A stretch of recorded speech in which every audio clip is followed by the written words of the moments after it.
¿Qué tal? Buenas tardes. Esperamos un ratito y ya empezamos. Están entrando más compañeros. Dale, profe, buenísimo.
Buenas tardes. Buenas tardes, profe. Buenas tardes. Bueno, ¿quieren consultar algo, alguna duda que hayan tenido de la clase que vimos inicial de convenio multilateral? ¿Estamos bien? Bueno, Sí, profe, estamos bien. antes que Sí. me olvide, el lunes, después le confirmamos la hora, van a tener la clase práctica de convenio multilateral, que es muy importante para el parcial. El eje central del parcial va a ser IVA, va a ser monotributo y convenio multilateral. Es por el orden en el que fuimos viendo las cosas, no es que lo haya dicho por orden de importancia. ¿Sí? Ahí va a estar el 90% de la importancia del parcial. Puede ser que entre alguna cuestión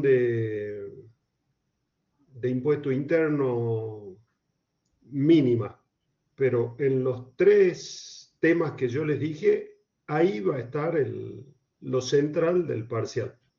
¿Sí? De 10, profe. Gracias. Bien, de nada.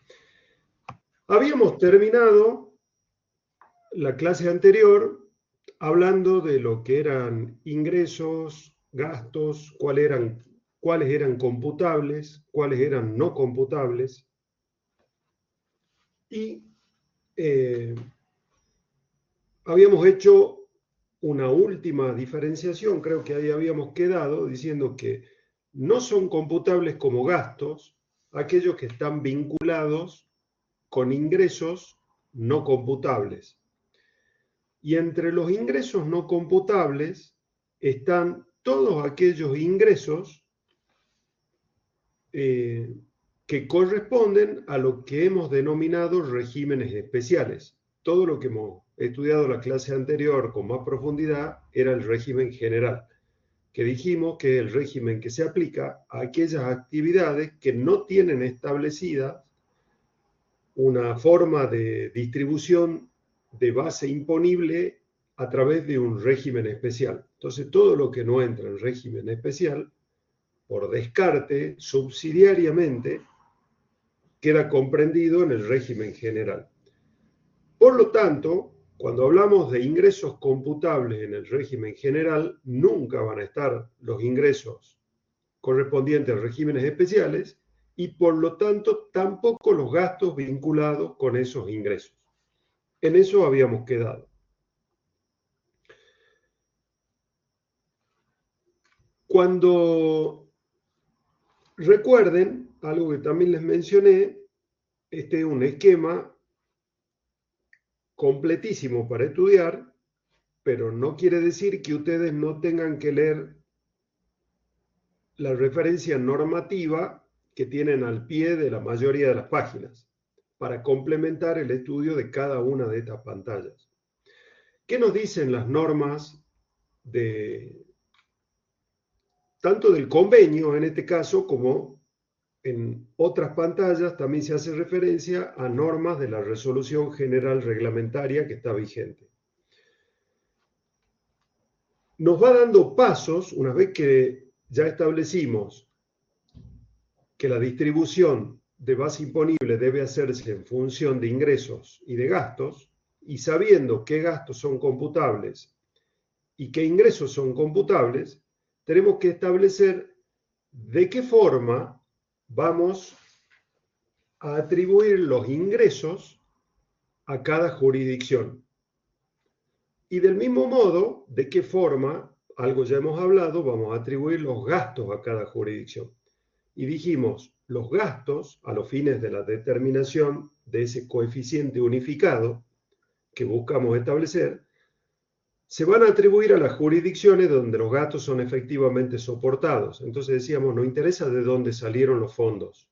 Lo que nos interesa saber es con qué actividad realizada en cada jurisdicción se vinculan específicamente los gastos. Y ahora me queda atribuir los ingresos. ¿Y cómo atribuyo los ingresos?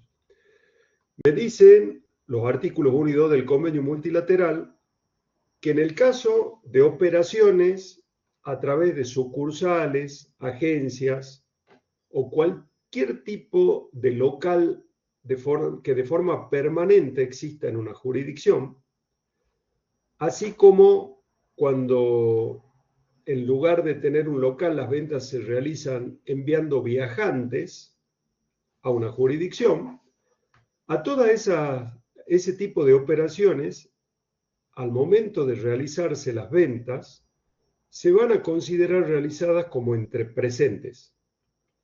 Es como si se vieran cara a cara el vendedor y el comprador.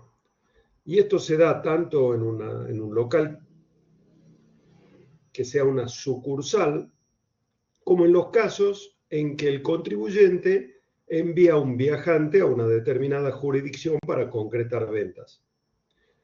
En esos casos, dice el convenio, los ingresos se van a atribuir a los fines de la determinación del coeficiente unificado a la jurisdicción de donde provienen. Y esto es bastante impreciso y ya vamos a hacer algunas ampliaciones sobre esta imprecisión. Porque uno dice de dónde provienen, y sigo medio como en la misma, ¿y de dónde provienen exactamente? Y la otra diferenciación que cabe hacer es en el caso de operaciones entre ausentes, las que hablamos que se concretan cuando no existe una sucursal, un local fijo de ventas en otra jurisdicción, y las operaciones se terminan concretando a través de diferentes medios electrónicos. Le llamamos genéricamente operaciones por Internet. Y para esos casos, la norma del convenio dice que los ingresos deben atribuirse a la jurisdicción del domicilio del adquirente. Estas dos expresiones, jurisdicción de donde provienen, para el caso de operaciones entre presentes, jurisdicción del domicilio del adquirente para operaciones entre ausentes, fueron criterios que estuvieron vigentes durante muchísimo tiempo y que se aplicaban teniendo en cuenta determinadas características de la operación. Pero yendo en primer lugar a las operaciones entre presentes, dice el convenio, debo atribuir los ingresos a la jurisdicción de donde provienen. ¿Y cómo hago para saber de dónde provienen los ingresos? Porque no me lo dicen las normas del convenio. Entonces, en relación a esto, se han aplicado tradicionalmente, antes esto ya no es así, se han aplicado ciertos criterios y decían, bueno, en el caso de operaciones entre presentes, repetimos, donde hay sucursal o algún establecimiento fijo del contribuyente o donde se envía un viajante, tradicionalmente se decía, bueno, el lugar donde se concerta la operación será justamente el domicilio donde está la sucursal, el domicilio hacia donde se dirigió el viajante, o bien el lugar de entrega de la cosa, si estamos hablando de venta de bienes, o donde se prestó el servicio o realizó la obra, si estamos hablando de estos últimos casos. ¿Vamos bien hasta acá? ¿Se entiende? Sí, profe. Bien, esos eran los criterios tradicionales. Pero desde hace ya varios años surge otro criterio prevaleciente, que es el lugar del destino final tratándose de cosas, de venta de cosas. Lugar del destino final de la cosa. Y acá ya empezamos con un criterio que, si bien es el criterio generalizado, es un criterio que, dependiendo de cada caso, no siempre es muy fácil de establecer. Supongamos que ustedes tienen un emprendimiento de venta de indumentaria femenina y que alguien tienen un local y alguien les va a comprar al local. Y, por ejemplo, le compra mucha indumentaria. Ustedes podrían establecer claramente y al momento de vender cuál es el lugar del destino final donde va a ir esa indumentaria. No. Y es bastante difícil en muchos casos. Hay otros en los que no tanto. Pero no es un criterio que uno pueda decir que es de una aplicación totalmente clara como para definir a qué jurisdicciones voy a atribuir el ingreso. Ya vamos a ver algunos casos. Pero es el criterio prevaleciente, les digo, no solo para operaciones entre presentes, sino también para operaciones entre ausentes. O sea, esas operaciones por Internet es el mismo criterio.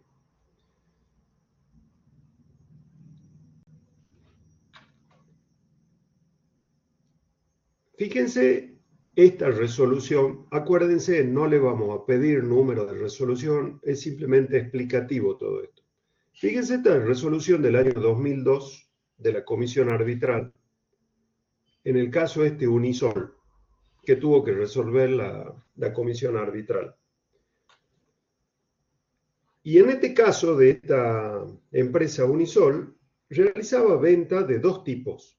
Realizaba ventas en su local y además realizaba ventas por pedidos que le hacían por internet. Y en relación a una parte de la operación, la que se hacía en el local, la comisión arbitral dijo lo siguiente: cuando se acreditó que las operaciones son presenciales porque el adquirente se trasladó hasta el domicilio del contribuyente, el contribuyente era Unisol, dichas operaciones deben ser atribuidas al domicilio de la contribuyente, dado que hasta allí se ha trasladado el cliente para concertar la operación. Y en tal caso, tampoco cabe duda que allí se genera el ingreso. ¿De dónde provienen? Volvemos al inicio. En este caso, dijo la comisión arbitral, en el lugar del domicilio de la contribuyente, porque hacia allí fue el comprador y en esa jurisdicción se concertó la operación. Entonces, estábamos hablando que el lugar de concertación de la operación era un criterio que se aplicaba con anterioridad. Y después vino el del destino final de los bienes. Ahora resulta que ya bajo el criterio del destino final de los bienes, en este caso en particular, se resuelve por el lugar del domicilio del contribuyente, siendo ahí donde se concertó la operación. Y creo que se los mencioné en la clase anterior, tenemos un gran problema cuando trabajamos con el convenio multilateral, que es los vaivenes en la opinión de la comisión arbitral. Entonces, lo que hoy me parece que la comisión arbitral definió en forma definitiva y que a partir de ahora va a ser de una forma, después, en otra solución de otro caso más adelante, vuelve a un criterio anterior. Entonces, ¿qué nos tiene que quedar en claro? ¿Cuál es el criterio actualmente vigente? El del destino final de los bienes. Pero depende eso de cada caso en particular, como este que estamos viendo ahora. ¿Qué hizo Unisol en este caso? Dijo, estos bienes, yo sé cuál es el destino final. Y Unisol, al elaborar el coeficiente unificado, atribuyó los ingresos de esta operación al domicilio del destino final. Y vino la comisión arbitral y opinó esto. Dice, no, en este caso, no.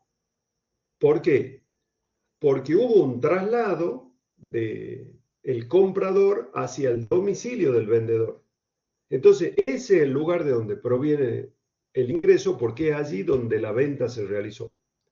Y medio que nos pateó el tablero. ¿Se entiende esto? Más allá de lo confuso de la solución, ¿se entiende? Sí, profe. Sí. Bien. Este otro caso. Seguimos en operación entre presentes. ¿De qué se trataba esto? PSA era la fábrica y terminal que fabricaba Peugeot y Citroën en el país. Era el grupo PSA. Ahora PSA forma parte, no tiene nada que ver con convenio multilateral, pero digo como para ponernos en tema, forma parte de Stellantis, que es un grupo mucho mayor y que abarca una mayor cantidad de marcas de autos. Pero ¿qué pasaba en este caso? La fábrica terminal de Peugeot PSA estaba en Buenos Aires, sigue en Buenos Aires, y le vendía autos a una concesionaria. ¿Dónde estaba la concesionaria? En Chaco. Pero algunos de los autos que se vendían en la concesionaria de Chaco se vendían a clientes. ¿Tenemos a alguien de Chaco y Corrientes? ¿Nadie? ¿Conocen Chaco y Corrientes? Los que no son de Chaco y Corrientes. Sí, profe. Bueno, vieron que es muy sencillo. Se cruza el puente sobre el río Paraná y estamos o en Corrientes o en Chaco, depende de dónde arrancamos. Entonces, muchos de los autos que se vendían en la concesionaria de Chaco, en realidad, era para gente de Corrientes. Y, por lo tanto, el destino final de los autos era Corrientes, de algunos de los autos. Entonces, ¿qué hizo Peugeot Citroën? ¿Cómo distribuyó los ingresos por la venta de los autos que efectuaba la concesionaria? Dijo que para ellos, o sea, para Peugeot Citroën, el destino final era la concesionaria en Chaco, porque ahí es donde vendía. Y no tenía forma de establecer, de determinar a qué clientes ubicados dónde esa concesionaria de Chaco vendía los automóviles, como para cambiar el criterio. El fisco, lógicamente, la Dirección de Renta de Corrientes decía, a mí me tienen que atribuir una parte de la base porque el destino final de los bienes está acá. Pero en este caso, la comisión arbitral decidió a favor de la fábrica Peugeot Citroën y dijo, la atribución de ingreso al destino final no es la jurisdicción donde tiene domicilio el adquirente, el comprador corriente de los vehículos que vende el concesionario, sino que el destino final conocido es el domicilio del adquirente de la operación en conflicto, es decir, la realizada entre PSA y la concesionaria ubicada en Chaco. ¿Sí? Pero les voy mostrando simplemente distintos criterios para que vean que este criterio del destino final de los bienes no siempre es muy sencillo de establecer. ¿Queda claro esto, chicos? ¿Estamos con esto? Sí, profe. Sí. Bien. Perdón, una consulta. En ese caso, bueno, porque Sí. son lugares que están como cerca, pero digo, en el caso ridículo, que se contrate un flete de Córdoba, ¿no le tocaría nada el tema del flete? O sea, ¿no se llevaría parte del ingreso si el flete fuera de otra provincia? A ver, explícamelo el caso, cómo sería lo que vos me decís. No, bueno, en este caso es como que están uno al lado del otro, no conviene contratar un flete de otra provincia, pero digo, si interviniera una tercera provincia, en el caso de los fletes, al trasladar la mercadería. Ah, no, si seguimos con este caso no sería muy determinante porque en definitiva la venta que hace la fábrica de Buenos Aires seguiría siendo a una concesionaria en particular, sin importar a quién le vende esa concesionaria, porque no necesariamente la fábrica va a saber a dónde termina vendiendo los bienes el concesionario.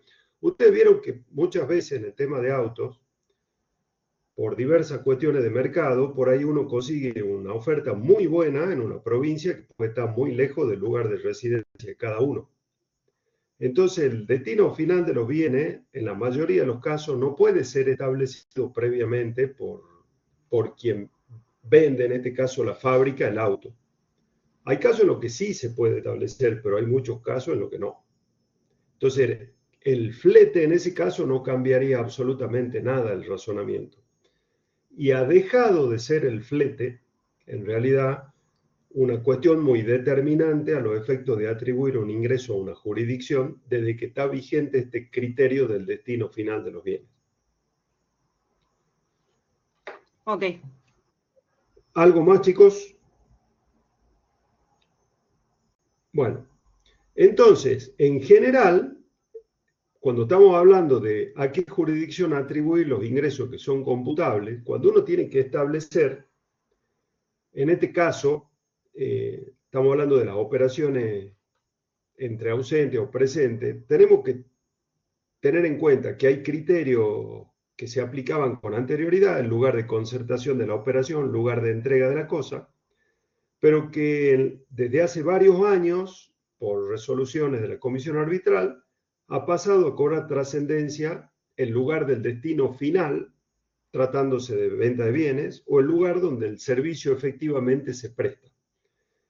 Esto está ratificada, esta posición de la comisión arbitral, en este artículo 31 de la resolución 17 del 2024, que en particular se refiere, no quiere decir que solo sea aplicable a ventas entre ausentes, lo del destino final, pero en este caso, este artículo se refiere a las ventas entre ausentes.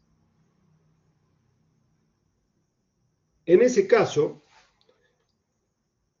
recordemos, volvamos un poquito a los artículos del convenio. Decíamos, operaciones entre presentes, jurisdicción de donde proviene el ingreso. Y ahí hicimos todo el análisis que hicimos.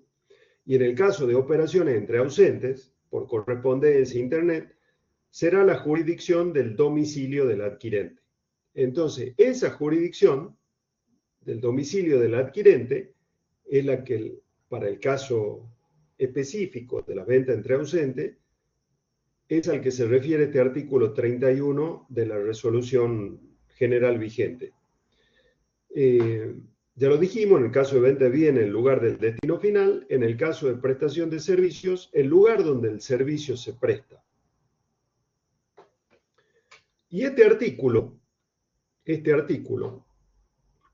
cuando habla de que hay que asignar el ingreso al domicilio del adquirente, que sabemos que en el caso de venta de bienes es el lugar del destino final, puede tener dos soluciones diferentes. Si al momento de la venta se conoce el lugar del destino final de los bienes, se asigna el ingreso a ese lugar.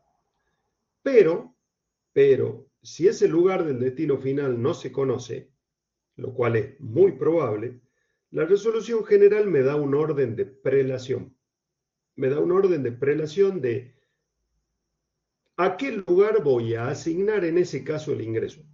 Y me dice, si no conozco el lugar del destino final, será el lugar de donde provino el pedido. Si no lo conozco, porque llegó, por ejemplo, por mail y no dice de dónde vino, será el lugar donde tiene registrada su actividad principal el comprador, domicilio fiscal.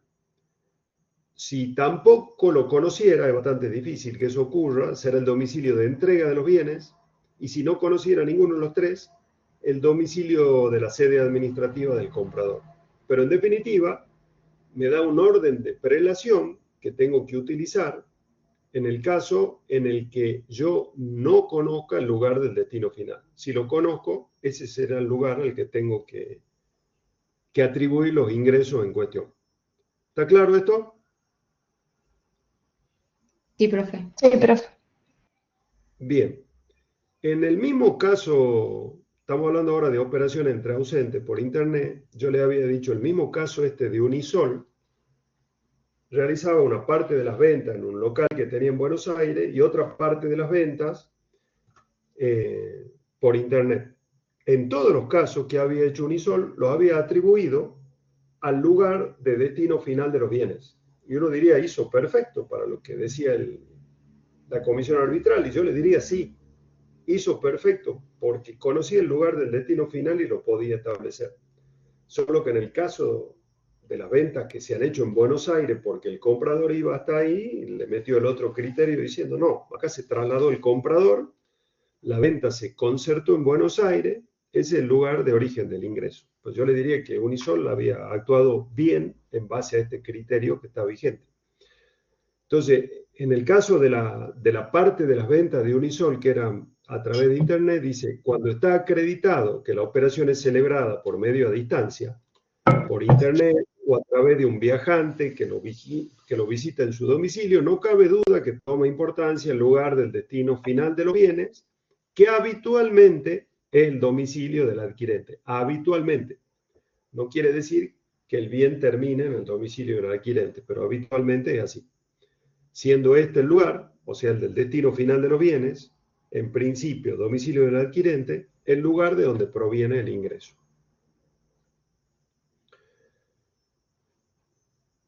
Siguiendo con las operaciones entre ausentes, habíamos visto, tratándose de venta de bienes, lugar del destino final. Pero tratándose de prestación de servicio, dice, va a ser el lugar donde el servicio se presta. Y yo le pongo, parece claro. Uno dice que, bueno, sí, es fácil establecer dónde se presta un servicio. Depende de qué servicio estemos hablando. No siempre es tan fácil y ya vamos a ver este caso del 2019. Se fueron de gira a Bariloche con Travel Rock, con Flecha Búho, con alguna de esas, ¿alguno o no? Sí, profe. Bueno, vamos a hablar de algo medio conocido entonces en un ratito. Cuando hablamos de la atribución de ingreso a las jurisdicciones, ¿qué vamos a considerar como ingresos atribuibles a cada jurisdicción?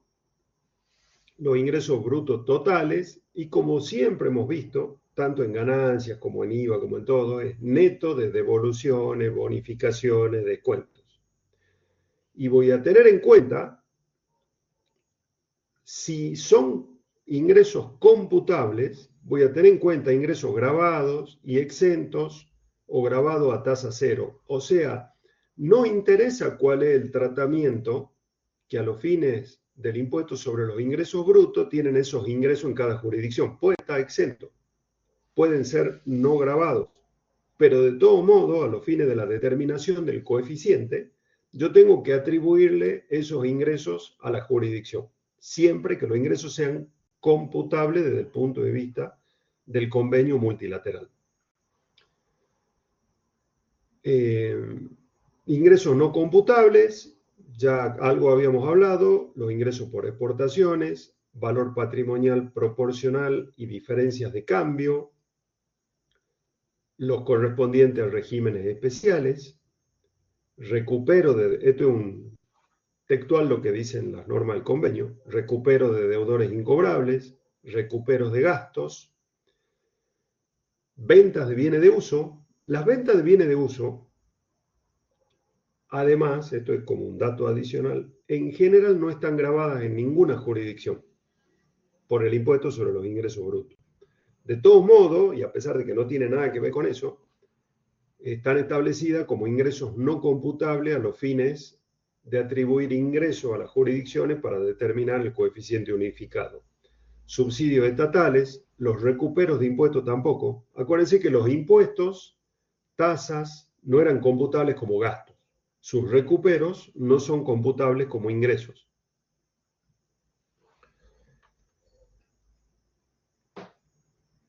Ya tengo todos los datos que tenía que tener para poder determinar mi coeficiente unificado. Sé que tengo que tener en cuenta ingresos y gastos, ya sé cuáles eran computables, cuáles no eran computables, sé a qué jurisdicciones atribuir los gastos, ya aprendí a qué jurisdicción, más allá de las dificultades, ya aprendí a qué jurisdicciones atribuir el ingreso. Entonces estoy en condiciones de poder determinar mi coeficiente unificado. Esto ya lo van a ver específicamente en el ejercicio práctico del lunes, pero ustedes, ¿qué van a tener? Sigamos con el esquemita imaginario que estábamos viendo en nuestra clase anterior. Yo tengo un balance de suma y saldo de los ingresos y los gastos. Esos son los que están en el balance, suponiendo que tenga balance. Ya sé que tengo algunos que son no computables. Entonces, en una columna, yo estoy mostrándoles en el orden que ustedes lo verían en una hoja. Tengo en una columna siguiente los importes de los conceptos de ingresos y gastos que no van a ser computables. Por diferencia entre el total del balance y lo no computable, me queda lo que es computable. Y a cada uno de esos ingresos o gastos computables los distribuyo entre las distintas jurisdicciones. Una vez que distribuí ingresos y gastos entre las distintas jurisdicciones, yo, por cada jurisdicción, voy a hacer una sumatoria de lo que van a ser ingresos computables y gastos computables. ¿Vamos bien hasta acá? Sí, profe. Una vez que tengo determinados los totales de ingresos computables por jurisdicción y total de gastos computables por jurisdicción, ¿qué es lo que voy a hacer? Hay mucha tormenta. Yo no encargué nada, por eso porque estaba esperando que me dices a ver qué querías hacer. Hay tormenta eléctrica. Perdón, como alguien tiene el micrófono activado. Estamos escuchando un audio de otra charla. Una vez que tengo determinado esos ingresos computables totales y gastos computables totales por jurisdicción, lo que voy a hacer en primera instancia es establecer qué porcentaje representan los ingresos computables de cada jurisdicción en relación a los ingresos computables totales. O sea, voy a determinar porcentaje de cada jurisdicción en relación a los ingresos. Y lo mismo voy a hacer después con los gastos. Voy a determinar el porcentaje que representan los gastos computables de cada jurisdicción en relación a los gastos computables totales por todas las jurisdicciones. ¿Sí? Sí. ¿Seguimos bien? Sí, sí, sí. Sí, profe. Entonces, por cada jurisdicción, yo ya tengo un coeficiente en relación a los ingresos y un coeficiente en relación con los gastos. Una vez establecidos esos dos coeficientes, se suman los dos, el coeficiente de ingresos más el coeficiente de gastos, y el resultado de esa suma se divide entre 2. Y de esa forma, ¿qué es lo que obtuve? El coeficiente unificado aplicable a cada jurisdicción para distribuir los ingresos que se obtienen en el periodo posterior al de ese cierre de balance, que es lo que en definitiva queremos determinar. Yo quiero distribuir los ingresos del 25, trabajé con los datos del balance cerrado en el 24. Determiné el coeficiente del 24 y lo voy a aplicar al año 25 y ahora vamos a ver de qué forma. ¿Qué me dice el artículo 40 de la resolución? Yo voy a hacer una primera determinación que es provisoria. ¿Y qué me dice un convenio? Dice, bueno, siempre el convenio imaginándose en un primer momento que el cierre del balance del que estamos hablando es 31 de diciembre. Claro. Entonces dice, bueno, para distribuir los ingresos de enero, febrero y marzo del 2025, yo ni siquiera lo voy a tener al balance finalizado en el 2024. No lo voy a tener. Lo tendré recién en abril. ¿Y cómo hago para distribuir los ingresos? ¿Con qué coeficiente distribuyo los ingresos de enero, febrero y marzo? Con el coeficiente que estaba usando el año anterior, o sea, el que proviene de los datos del balance del 2023, en el ejemplo que nosotros estábamos siguiendo. Entonces, para enero, febrero y marzo, utilizo de forma provisoria los coeficientes viejos. Eso es lo que me está diciendo el convenio. ¿Se entiende hasta acá? Sí, profe. Sí. Bien. A partir del cuarto anticipo, el de abril que vence en mayo, estamos hablando de el anticipo de los impuestos sobre ingresos brutos provinciales, a partir del cuarto anticipo que vence en mayo, ya voy a utilizar el nuevo coeficiente, el que obtuve de trabajar con los datos del balance cerrado durante el 2024, suponiendo nuestro cierre de diciembre. ¿Está claro, chicos? ¿Hasta acá? Sí. Bien. Continuemos.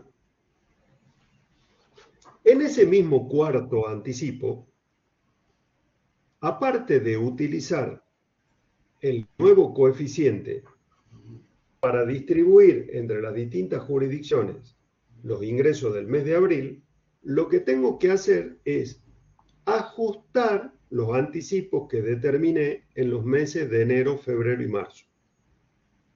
Entonces, por ejemplo, aplicando el coeficiente viejo al mes de enero, febrero y marzo, para la jurisdicción 1 yo determiné una cierta base imponible. Para la jurisdicción 2 lo mismo, para la jurisdicción 3 la misma.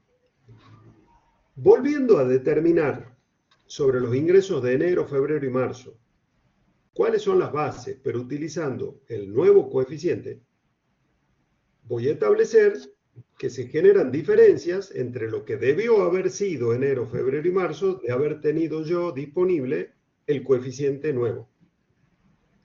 Y se pueden generar diferencias en más o en menos para las distintas jurisdicciones. Entonces, esas diferencias en más o en menos de las bases imponibles determinadas en enero, febrero y marzo, yo las tengo que sumar a cada jurisdicción o restar dependiendo de cuál haya sido el sentido de la diferencia. Se la sumo, ¿dónde? En el mes de abril. Entonces, el mes de abril va a tener dos partes. Una distribución de los ingresos propiamente de abril, que van a formar parte de la base imponible de cada jurisdicción, y además las diferencias de enero, febrero y marzo de cada jurisdicción por la aplicación del nuevo coeficiente. ¿Se entendió? Sí, profe. Sí, o sea, no es que tengo que rectificar las primeras 3 declaraciones juradas. No. Y Ok. las diferencias no generan intereses. Porque uno diría, bueno, esta diferencia es de enero, debo intereses por 4 meses. Claro, sí, No, sí. es sin interés. Es como Ok. si la diferencia formara parte de abril, no Claro, de sí, sí, enero, tiene el febrero, marzo. vencimiento de la declaración de abril. Exactamente. Perfecto. Cuando trabajo con los decimales determinando cualquiera de los porcentajes sobre ingresos, sobre gasto o el coeficiente unificado, la misma resolución general de la comisión me dice que utilice 4 decimales, o sea, lo expreso en tanto por uno. Si yo digo, por ejemplo, que el coeficiente unificado de una jurisdicción es el 14,69%, el coeficiente va a ser 0,1469. Esa es la forma de expresarlo.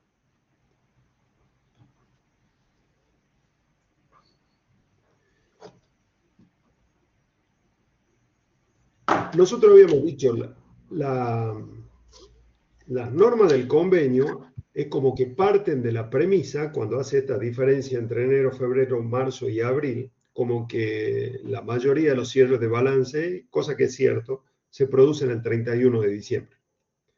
Pero el convenio multilateral deja establecido cómo tenemos que actuar si el cierre no fue 31 de diciembre. Entonces, ¿qué es lo que me dice el convenio? Dice, si yo, al momento de tener que determinar el anticipo del mes de enero, yo ya tengo el coeficiente, si yo ya lo tengo, no tengo que esperar a abril para usarlo, lo tengo que usar ya desde el primer anticipo. Entonces, pero no me hace referencia a qué cierre tiene que ser. Pero, digamos, un cierre del 31 de agosto de un año, y al mes de enero ya pasaron 5 meses, ya recontra Claro. debería tenerlo a ese coeficiente. Y yo le diría que con un cierre de septiembre también. Entonces, no es que indefectiblemente en todos los casos tengo que trabajar con el nuevo coeficiente a partir de abril, porque eso va a depender del cierre de cada balance. ¿Sí?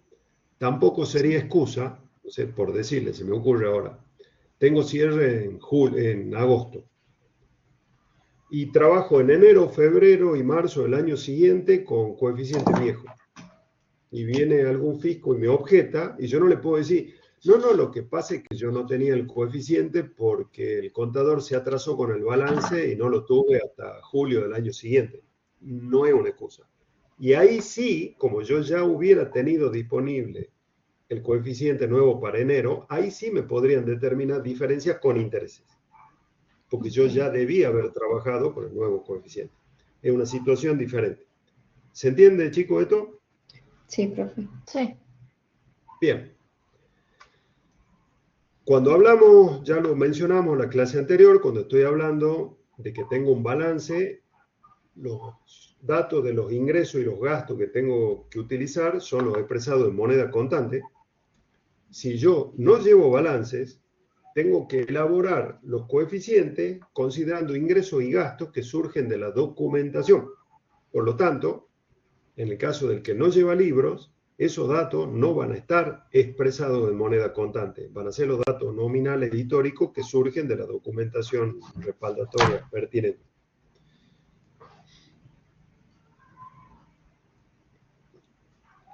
casos de inicio de actividad. Después van a ver, en el caso práctico tenemos un caso general, tenemos un caso de inicio, tenemos un caso de cese. Hay, digamos, casos completitos. ¿Qué pasa cuando inicio actividad? Si yo inicio actividad en una nueva jurisdicción, ahora en el 2025, ¿tengo un coeficiente unificado que surja del balance 2024 para aplicarle? No, profe. No lo tengo. Entonces, ¿qué me dice el convenio? Para todos estos casos de inicio de actividad, para esa nueva jurisdicción, los ingresos que provienen de esa jurisdicción se los atribuyo directa y totalmente a esa jurisdicción. Y del resto de los ingresos, jurisdicción 1, 2, 3 y ahora tengo una cuarta. A la jurisdicción 4 le asigno los ingresos que provienen de esa jurisdicción aplicando los criterios del convenio multilateral. Después tengo los ingresos para el mismo periodo de inicio de esa otra actividad, de esa otra jurisdicción, tengo los ingresos de las jurisdicciones 1, 2 y 3. Sumo los ingresos de las 3 jurisdicciones y a esas 3 las distribuyo en base al coeficiente que tengo. ¿Y hasta cuándo hago esto? De asignarle a la nueva jurisdicción el total de los ingresos, hasta que disponga el año que viene de un nuevo coeficiente que la contemple a esa nueva jurisdicción. ¿Estamos con esto?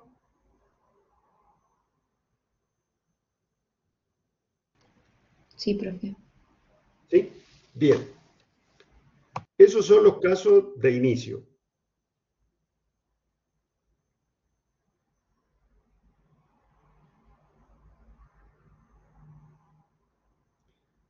A ver, ¿dónde está?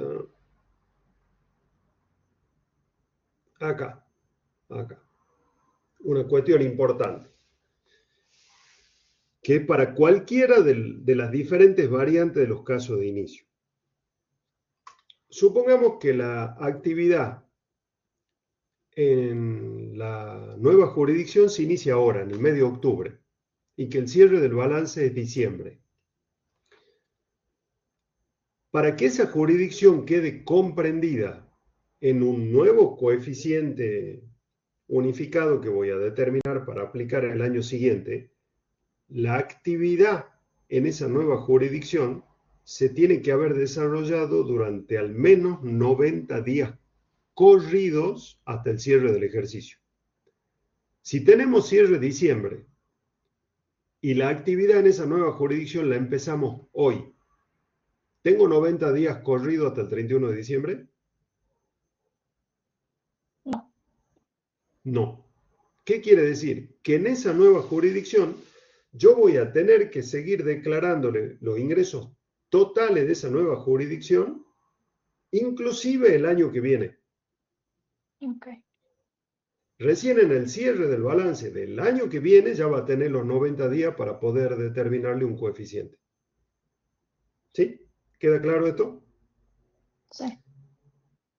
Si la actividad de esta nueva jurisdicción hubiera sido hasta el 30 de septiembre de cualquier año, ahí, y tengo cierre de diciembre, ahí tendría que contar, creo que sí, los 90 días mínimo que tengo que tener de actividad de esa jurisdicción dentro del ejercicio para poder asignarle un coeficiente. ¿Sí? Sí, profe. Bien, perfecto. ¿Qué pasa cuando cesa actividad en una jurisdicción? Supongamos que nosotros veníamos hablando de la jurisdicción 1, 2 y 3. Y hoy cesa la actividad de la jurisdicción 3. Hoy. Pero estamos en el mes de octubre. Entonces, el mes de octubre todavía se considera como un mes de actividad de esa jurisdicción que está terminando. Por lo tanto, a todos los ingresos del mes de octubre los voy a distribuir entre cada jurisdicción en base a los coeficientes que determiné sobre el balance finalizado el 31 de diciembre del 2024. Pero noviembre ya es un mes en el que esa jurisdicción ya no estaba en actividad, ya no existía más. Entonces, ¿cómo distribuyo, en base a qué coeficientes, los ingresos de las jurisdicciones 1 y 2? Y lo que tengo que hacer es redeterminar, esto también está en el práctico, tengo que redeterminar los coeficientes unificados que estoy usando en el 2025. ¿Y cómo voy a hacer? Voy a eliminar, tanto de los ingresos como de los gastos, los ingresos y los gastos de la jurisdicción que cesó en su actividad. Entonces, yo tenía un total de ingresos y de gastos computables. ¿Qué le voy a restar de ese total de ingresos y gastos computables? El ingreso y gasto computable de la jurisdicción que cesó en su actividad. Y quedan solo los ingresos y gastos computables de las dos jurisdicciones que continúan en actividad. Vuelvo a hacer la distribución, la que ya tenía, porque eso no va a cambiar en lo que estaba en cada una de las jurisdicciones que siguen, y determino un nuevo coeficiente unificado para las jurisdicciones que quedan. Y esos nuevos coeficientes unificados lo aplico a partir del mes siguiente al del cese. Lo aplicaré al mes de noviembre, que vence en diciembre. ¿Estamos, chicos? Sí, profe. Sí. Bien. Los regímenes especiales lo tienen en el material, pero eso lo van a ver junto con la práctica. Así que vamos a pasar de acá.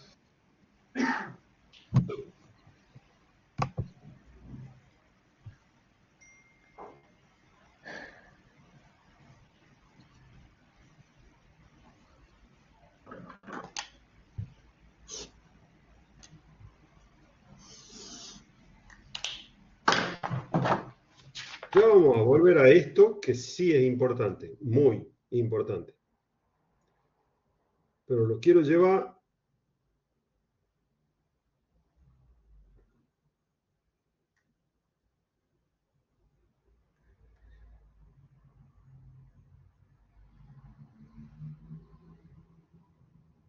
a nuestro viajecito de egresados. Que decíamos, en el caso de operaciones de prestaciones de servicios, decíamos, donde asigno los ingresos, tanto en operaciones entre presentes como entre ausentes, al lugar donde el servicio se presta. Y uno decía, bueno, es sencillo determinar dónde se presta un servicio, y yo le dije, dependiendo el caso. Y cada tanto, para variar, la comisión arbitral nos da sorpresas en relación a todo. ¿Qué pasaba con Travel Rock? Ya sabemos a qué se dedica. Entonces, Travel Rock sostenía ante el fisco de Río Negro, donde está Bariloche, que realizaba una mera actividad de intermediación, que intermediaba entre quienes prestaban servicio turístico, hoteles, entre otros, y los alumnos que estaban en colegios de distintas partes del país. Decía que su actividad era la de intermediación. Entonces decía, sostenía Travel Rock, dice, ¿dónde presto yo el servicio de intermediación? Y lo presto donde voy a ofrecer el servicio, o sea, en las jurisdicciones donde están los colegios. Ahí presto el servicio. Ese era el tema. ¿Qué decía Río Negro? Dice, yo no sé si usted realiza actividad de intermediación. Dice, la actividad sería de intermediación si usted le ofrece el servicio a los alumnos le dicen, sí, queremos tal servicio, y usted después va a Río Negro, contrata los hoteles necesarios para los alumnos, contrata el transporte y contrata todo. Eso sería intermediación. Pero si usted primero adquiere las reservas de los hoteles, adquiere todos los servicios que se le va a prestar a los alumnos y después se los vende a los alumnos, eso no es intermediación. Eso es una prestación de un servicio turístico. Y si usted presta el servicio turístico, tiene que atribuirle los ingresos, a diferencia de lo que decía Travel Rock, no a las jurisdicciones donde están los colegios, sino a Bariloche, a Río Negro, que es donde se presta el servicio turístico. ¿Me siguen hasta acá? Sí, profe. Sí, Hasta ahí uno puede estar de acuerdo con uno o con otro, pero uno le empieza a encontrar razón un poco hasta acá, a Bariloche, a Río Negro, que dice, no, vos no hacés intermediación, vos ya tenés todo comprado y después se lo ofrece a los alumnos, el servicio lo estás prestando vos de forma directa. Bueno, fue todo esto a la comisión arbitral. ¿Y qué pasó con la comisión arbitral? Y viene la comisión arbitral y dice, hay que ver de qué se trata este servicio. Y la empresa reconoce que los servicios los presta en nombre propio. Pero ¿qué dice la comisión arbitral? Está bien, coincidimos con Río Negro, y acá va a venir la sorpresa, usted no hace intermediación, sino que presta el servicio, porque usted adquiere antes el servicio hotelero y todos los demás servicios de turismo, y después se los vende a los alumnos. Pero acá está la sorpresa de la comisión arbitral. La comisión arbitral dice, usted presta el servicio turístico, pero fíjense dónde dice que lo presta. Los ingresos deben atribuirse a la jurisdicción en la que se prestan los servicios, que es el domicilio de los establecimientos educativos. Y al menos a mí me pateó el tablero, porque digo, si hemos terminado definiendo que no es intermediación, sino que es servicio turístico, el servicio turístico, al menos de mi punto de vista, se presta en el lugar donde se hace el turismo. Sería en Río Negro. Sin embargo, la comisión arbitral dijo el servicio turístico se presta en la jurisdicción de los establecimientos educativos. ¿A qué voy con esto? ¿Le vamos a preguntar esto en los exámenes? No. Es simplemente para mostrarle que por ahí no es tan fácil establecer dónde se prestan los servicios. Dependiendo cada caso particular, no va a ser tan sencillo. ¿Sí? Y sobre todo si estamos sujetos a las interpretaciones por ahí inesperadas que vienen de la comisión arbitral. ¿Está claro, chicos? sí, profe. Sí, profe. Clarísimo. Bien. Vamos a las municipalidades y con esto de las municipalidades, no es tan corto, pero con esto vamos a terminar. El artículo 35 del convenio, nosotros hemos hablado en la clase pasada de la ley de coparticipación federal. Y dijimos, en la ley de coparticipación federal, las provincias asumen compromisos por sí y también, entre otros organismos dependientes de ella, por las municipalidades que forman parte de cada provincia. Entonces, todos quedan obligados por los compromisos. ¿Cuál es uno de esos compromisos? Aplicar las normas del convenio multilateral. Entonces, más allá de eso que dice la ley de coparticipación federal, en las normas del convenio dice que las municipalidades deben cumplir con las disposiciones del convenio multilateral.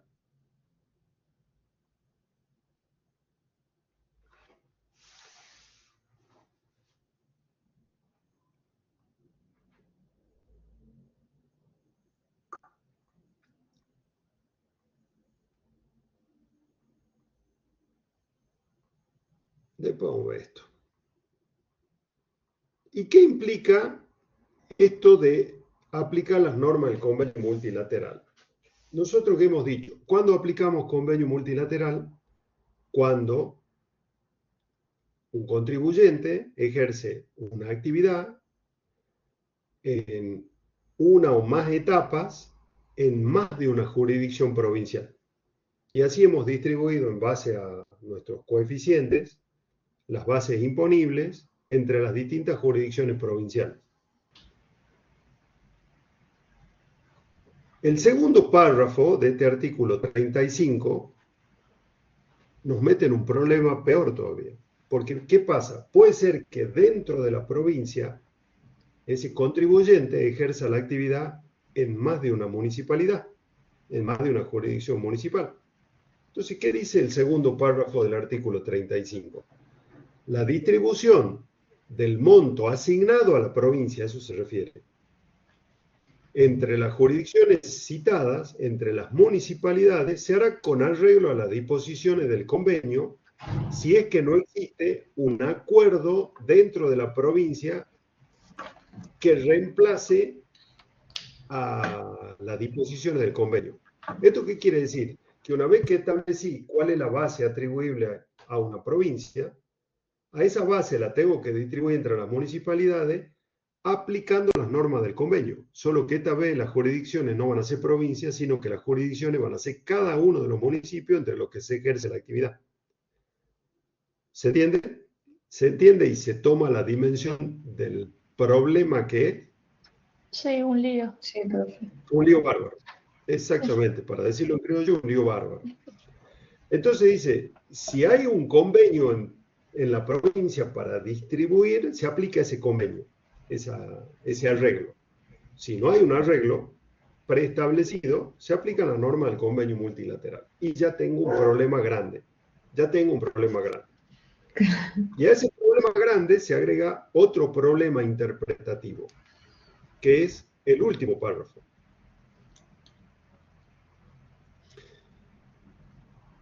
Cuando las normas vigentes en las municipalidades solo permitan la percepción de los tributos en aquellos casos en que exista local, establecimiento u oficina donde se desarrolle la actividad gravada, las jurisdicciones referidas, se refiere a municipalidades, en las que el contribuyente posee habilitación, podrán gravar en conjunto el 100% del monto imponible atribuible al fisco provincial.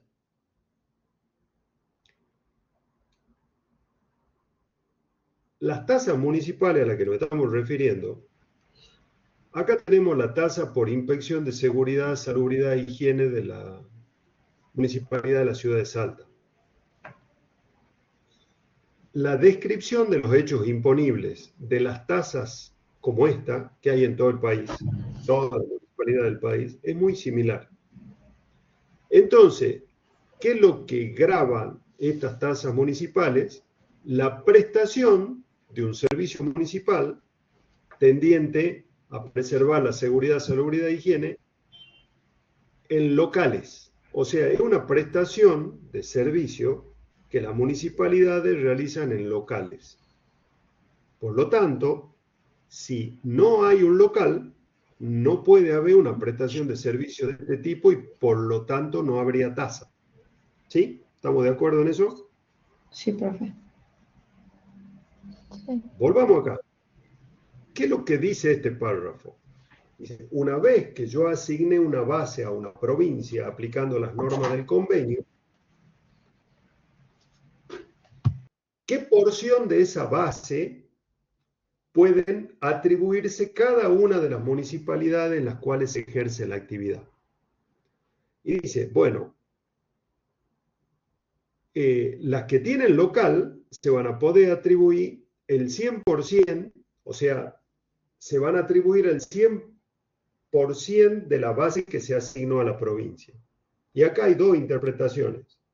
La primera, la que hacen muchas municipalidades del país, obviamente conveniente a sus intereses.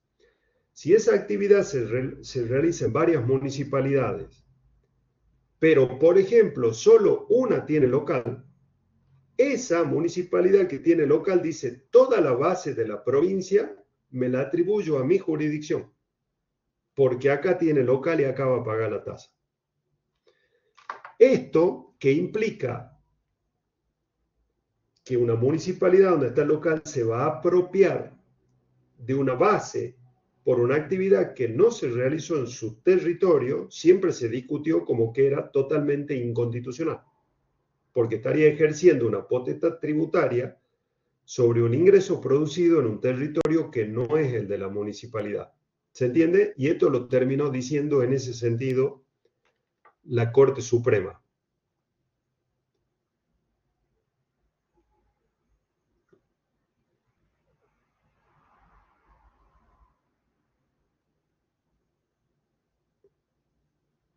En este caso, ESO, Petrolera, perdón, la Corte termina adhiriendo al planteo del dictamen de la Procuración. No sé si ya lo sabían, si se lo explicaron o no, pero cuando un caso llega a la Corte, hay una primera opinión. La primera opinión es de la Procuración General. Hay un funcionario que da su primera opinión jurídica respecto a cómo debería resolverse el caso.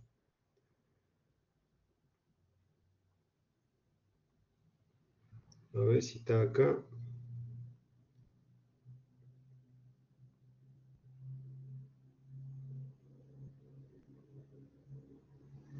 No, no está.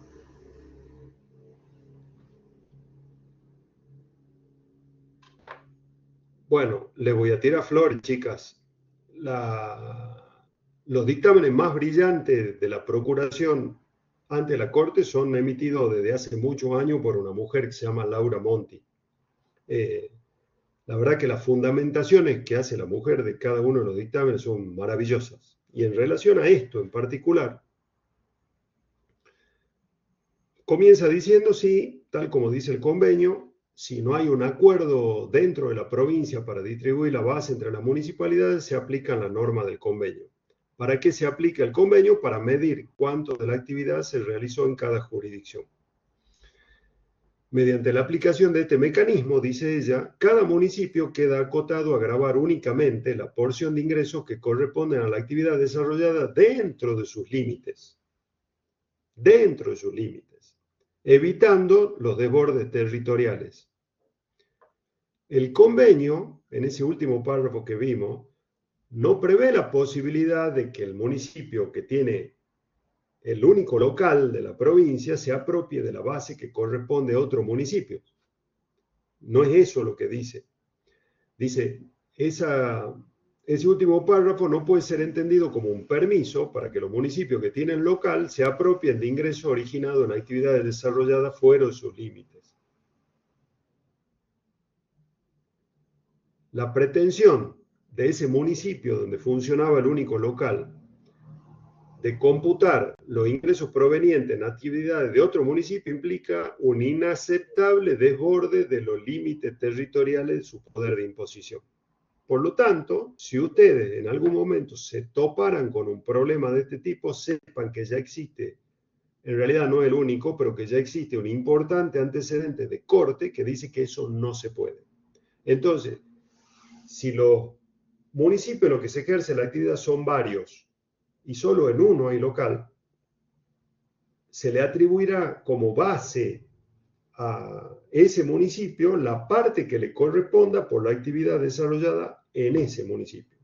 Y si en lo otro no hay local, obviamente habrá una parte de la base provincial que asignamos por el convenio que no va a pagar tasa, justamente porque ahí no hay local. ¿Está claro? Sí, profe, Sí, quedó profe. claro. Claro. Una última cuestión importante. Esto, lo de las alícuotas progresivas. ¿Qué nos pasa en muchas jurisdicciones provinciales? Cuando uno va a analizar los impuestos sobre los ingresos brutos, hay un código fiscal provincial, y en el código fiscal provincial, la forma de codificación habitual de nuestras provincias es la que se llama codificación amplia, o sea, están las normas aplicables a todos los tributos en general, y después están las normas de cada tributo en particular, pero no las alícuotas. No las alícuotas. Las alícuotas en todos los casos se establecen a través de leyes impositivas que se van modificando. Hay muchas leyes impositivas en provincias que las alícuotas las fijan según el siguiente criterio, dice. Nosotros vamos a tener una alícuota, llamémosle general, que se va a aplicar cuando los contribuyentes en esta jurisdicción hayan obtenido tal importe de ingresos el año anterior, pero considerando en ese importe de ingresos los que obtiene en todo el país. Si los ingresos que obtuvo el año pasado este contribuyente en todo el país superan este piso, hay una alícuota agravada. ¿Sí? Eso pasa en Jujuy, de los vecinos que nosotros tenemos acá en Salta, pasa en Jujuy, pasa en Tucumán y pasa en Catamarca. En Salta no. Pero así como los ejemplos que les puse, no los conozco a todo el país, es muy probable que existan en muchas partes del país. Y este caso es de la Corte y es de Tucumán. Y PetroArsa se quejó de eso, de que le estaban aplicando una alícuota incrementada porque se estaba considerando para fijar la alícuota, no como base, pero para fijar la alícuota se estaban considerando ingresos que obtuvo el año pasado en todo el país. Entonces, en definitiva, la Cámara Contencioso Administrativa de Tucumán le da la razón a la empresa. La Corte de Tucumán le da la razón al fisco tucumano. Decía que eso no era inconstitucional. Pero la Corte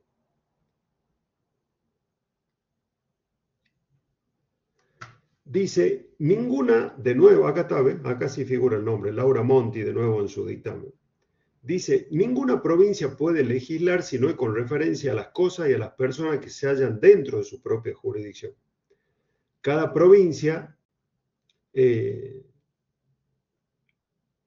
puede cobrar el impuesto sobre los ingresos brutos únicamente sobre la actividad ejercida en su territorio.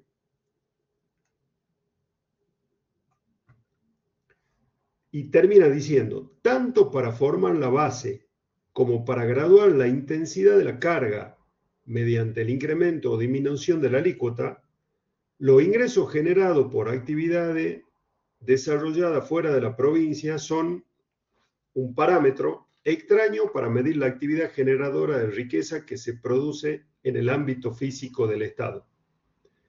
Por lo tanto,